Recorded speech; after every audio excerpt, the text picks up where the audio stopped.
Hello, everyone. Welcome back to another episode of FPL Yathu, our Fantasy Premier League talk show, whereby we give you different tactics, ideas, and analysis on how to better a game in FPL. Yeah, with me today, your host, Zoitin Zande, and today we have Theo Malewezi back in the studio. He's top of the league. Club Chombe is back, so let's hear from him. What's up, my guy? So, bro, you good? Yeah, I'm good. Yourself? I'm all good, bro. All right. Last time you came here, I don't know what happened. We're going into a double game week, and then you decided to play triple captain, and you didn't even say it here that I'm going to play my triple captain. What happened? I it's one of those things. I didn't actually plan on playing my triple captain, but then I didn't want to lose rank. So I saw a lot of people using the chip.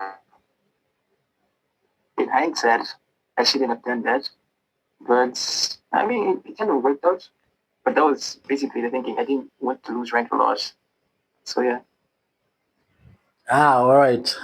Cause yeah, I mean, it still pushed you. Cause I mean, the double game week wasn't going well for your team. I saw your team had dropped points, and second place and third place were like catching up to you. But then the triple captain kind of like it kind of worked, huh? But not how you I not. mean, yeah, not how I anticipated, yeah. But then it did kind of work because I kept in Rice. Ah, nice, nice. And last time on the show, you said we should buy James Hill, and I saw that you bought James Hill, but then you didn't even play him, and then he went on to score like I think 9 points. I benched him, man. Yeah, you benched him. You bought him, but then you benched him. Yeah. No, I already had him. But then that week I decided to bench him. I thought my starting players were going to do better, you know? And I thought Bournemouth was going to concede. But they did concede, but then what assisted or scored. So that didn't work in my favor. Nah, all right, all right. So going into game week 28, right? We're going into game week 28. Um, Yeah. we have like a lot of interesting matches coming up. We have the Chelsea and Arsenal game. We have Manchester City versus Leeds. I mean, um, how do you tell people to plan? How do you want people to plan ahead before we dive into like this gaming? Do you think people should start like using their chips the way you did, or do you think people should still hold on to some chips? Because I was thinking of using my wild card because my team isn't good. Do you think if it's necessary, someone should use their chips or? I think it's only necessary to use your chip right now if you're going to be able to navigate a full 11 when you hit the double, the blank game week in 31. And after that, you get what I'm saying. If you can be able to have the right players in the future, Uh-huh. then it's fine for you. Because right now, if you use it right now, you're still gonna gain rank.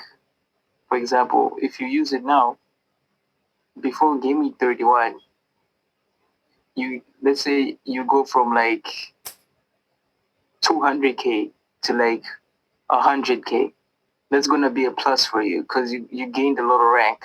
Yeah, But yeah, then yeah. you should know that you should still have a team that's going to sustain you and not lose a lot of points because a lot of people are gonna use the chip from 31, and a lot of people are gonna bench boost, for example, in 32. So if you're gonna use your chips now, you should be able to handle all the players that are going to use the chips later, if that makes sense. All right, yeah, it makes sense. It sounds like all about maybe planning ahead, right? That's how you're putting it Yeah, into. yeah. All right, so today we're going to talk about um, different things. The first thing we're going to talk about is players that people must have to gain rank. The other thing we're going to talk about is the captains you should pick in game week 28. And then we're going to look at midfielders. I've seen that midfielders like are now scoring points, so we should talk about midfielders who I think people should like look out for. And then we're going to finish with the starting 11 that you think is going to like score 80 plus points this week. So I think we should start with the players that people should pick with for them to gain rank. Which guys do you think Okay. people should get to gain rank? Okay, so like right now, I see a lot of people are talking about Dango Watara from Brentford. Some are talking about Mbuemo, because Mbuemo has been doing a big one. He's been consistent. Of course, some blanks here and there, but then he's been consistent. Yeah, since AFCON, So yeah, he's been Watara quiet. seems like he's going to have a lot of opportunities, but then he keeps missing a lot of chances too. So the upside is looking kind of slim right now. But then Watara, Mbuemo, I think the midfielders are really doing good. Wilson from Fulham Yeah, Harry is still Wilson. putting up some very good, yeah, Yeah, some very good numbers.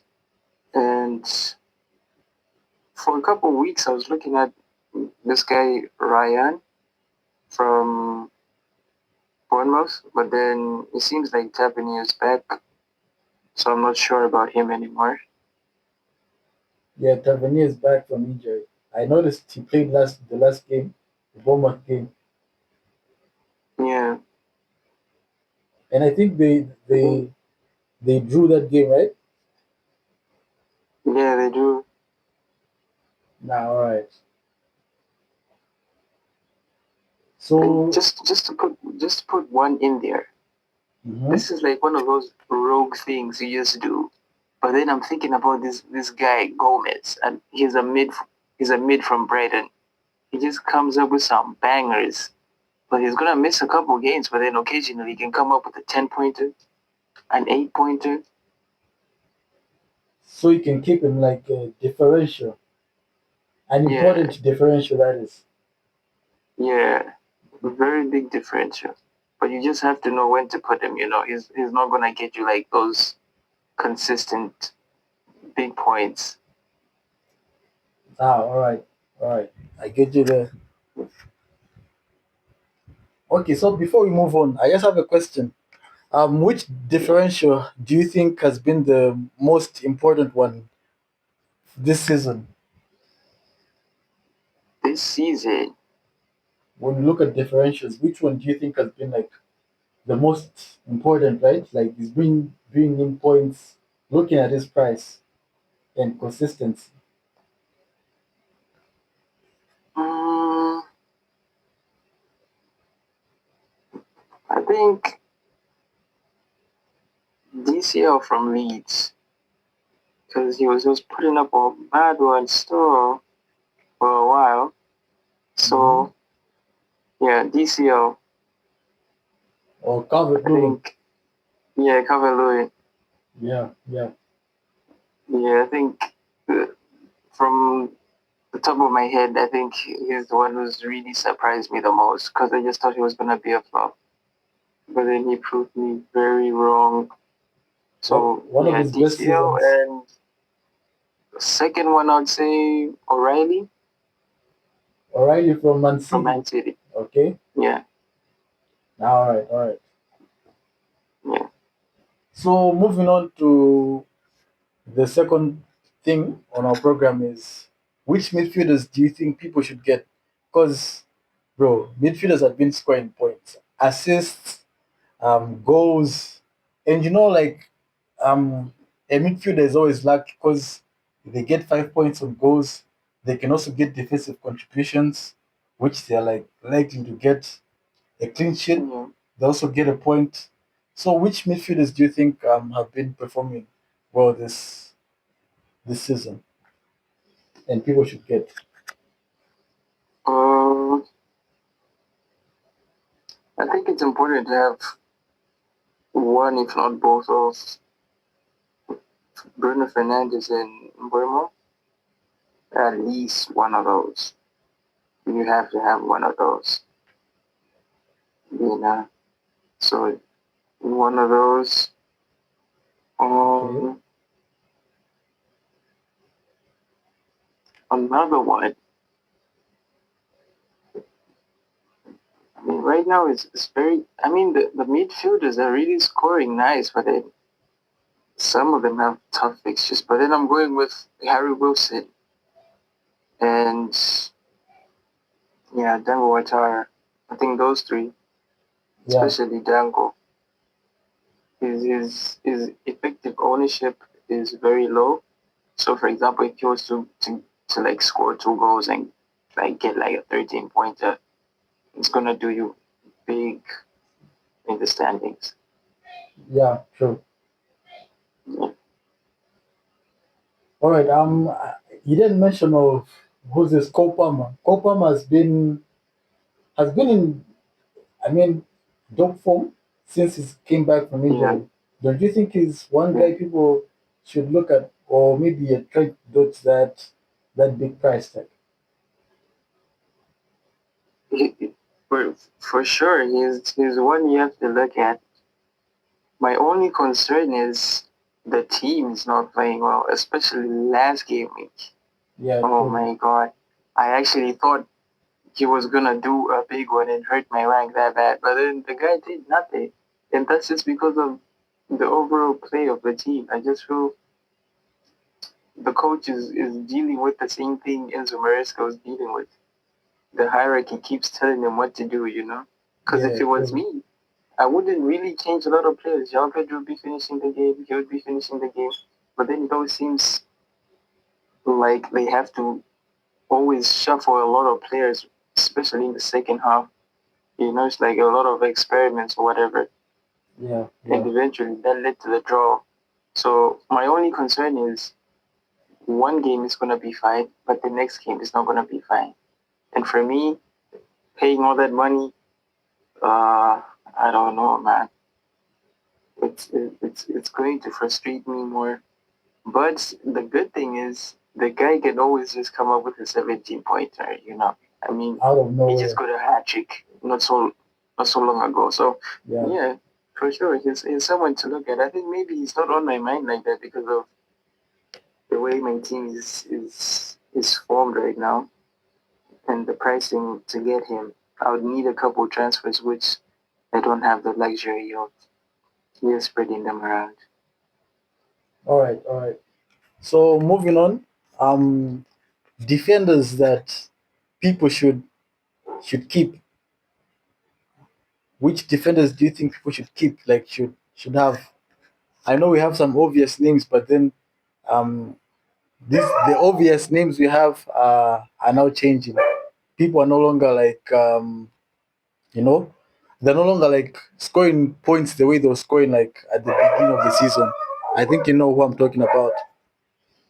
Yeah, but it's important to know that someone who's very highly owned and you don't own them, the Yeah, moment they just do a big one, you're toast. Unless other people cover that up. So yeah, we have the obvious one, Gabriel.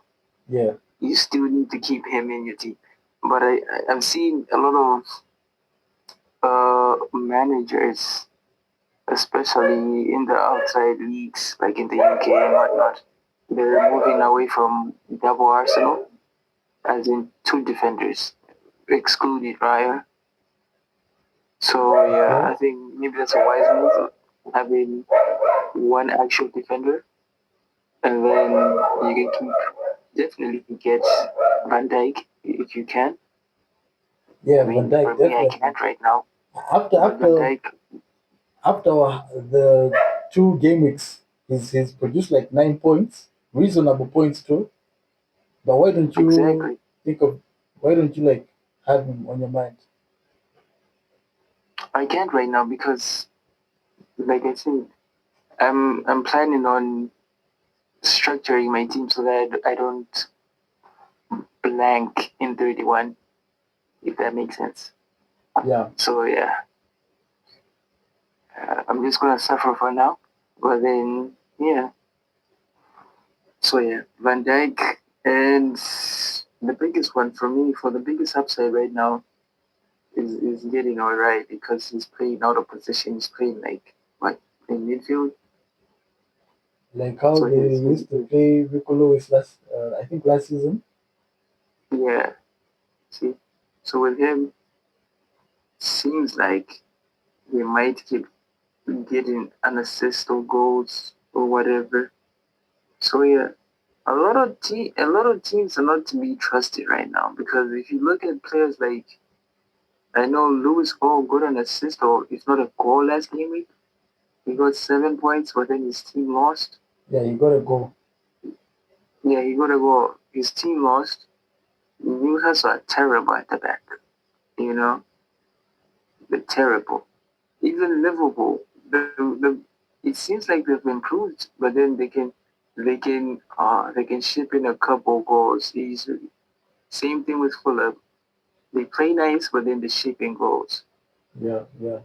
So a lot of defenses are not to be trusted. The only thing you need to have is, for me, a little balance. You know, Okay. I think that's the only thing that's doing you well. Especially if you have, say, for example, you're playing three at the back. If you can have three different defenders from different teams, like a Bournemouth, Arsenal, and Manchester United, for example, because all of them can concede, but then in an instance where they all don't concede, you have very good points. All right. So moving on to captains of Game Week 28. Who do you think is going Yeah. to get that armband? Give me three guys, and give me one guy that you're going to trust to get that armband. As of now, my number one pick is Bruno Fernandes playing against Crystal Palace. Second is Haaland playing against Leeds. And third is Brentford's Thiago playing against Burnley away. So yeah, that's the hierarchy right now. It might change, but only on Haaland and Bruno, not Thiago. Thiago, I just feel is missing too much. Don't you think this might be that game because Burnley has that is one of the clubs that have like a high conceding XG. So don't you think maybe this game week you might get maybe 2 goals, 3 goals? I would if I was confident. If you can just, there's a difference when a player has a good game, but then he doesn't score, but then has, for example, 5 shots on target. This guy is missing simple chances.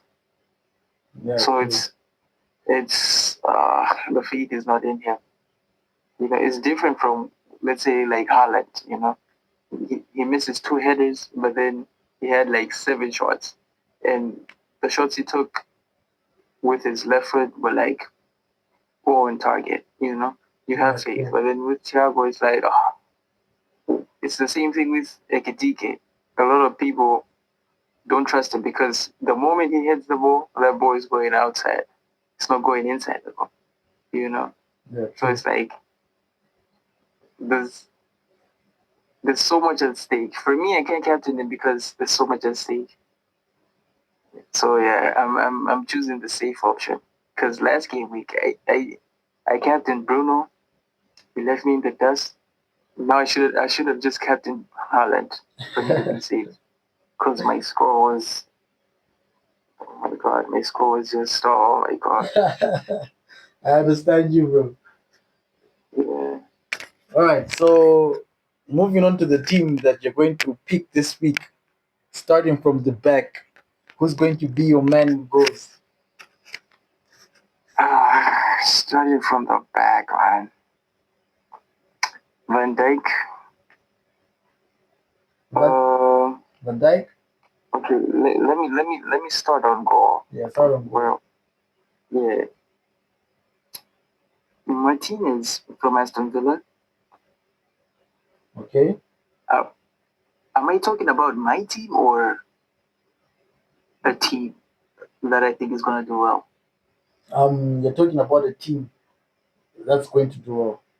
It doesn't Okay. matter on the budget, anything. Just the team that. Okay. Yeah. Cool. Okay. Cool. Martinez at the back for Aston Villa. James Hill, Van Dijk, and then Gabriel, right? And then hmm, Harry Wilson, So you're Bruno playing three Fernandes. defenders. Pardon? You're playing three defenders. Yeah, three defenders. All right. Yeah. So the midfield is Harry Wilson, Bruno Fernandes. Um, let me put Soboslai in there. Soboslai and Ouattara. Harry Wilson, Bruno Fernandes, Szoboszlai, and Odango Otara. Yes. It's something new. Yeah. Up top, you already know. You got your Haaland in there. Yeah. Matter of fact, let me do a different one. Joker is in there. Okay. You trust him after that Joker is Spurs performance. yep. Okay. I don't know. It seems like he's on different form. So the last one would be Thiago. I just have a feeling he might do something. All right. I mean Yeah. that team is fire. And if someone wants to like pick players from one of those teams, I mean they have like a variety of good options, right? Yeah. All right. I'm going into Gameweek 28 and going forward. What advice would you give FPL players in Malawi on how to like gain rank, how to stay consistent? Because I've seen people, different people are now using chips. Like other guys have already used three chips. They're trying to gain rank, but then it's not working. So, what's your advice to Malawian FPL players and everyone there? Yeah, before you leave, too. What's your advice, man? Right now, I think it's very important to look at the overall picture rather than looking at the now. You know, you should think of you ending the season on a high instead of you chasing the few game weeks. So plan according to what we know right now. We know we're gonna have a blank game week, and then maybe we're gonna have a double. But then, Yeah. yeah, 32 seems to be a nice week for bench boosting. And at least, if you're like me, who's trying to gain some rank, at least have two differentials. All right. All right. Yeah. Okay. Theo, thank you for being with us today on our podcast, and I'm hopefully going to see you soon in our next podcast. I hope you make yourself available too. We really need your advice because I mean it's helped a lot of people. People didn't know that James Hill could actually score points, but then you know you've unlocked some FPO players for us. So thank you very much for coming through. Thanks for having me again, bro. Shout out, my guy. Shout out. All right, so that was Theo Malewezi's analysis on our podcast. He came here last time, gave us nice tips, gave us a nice team, and people really scored well that week.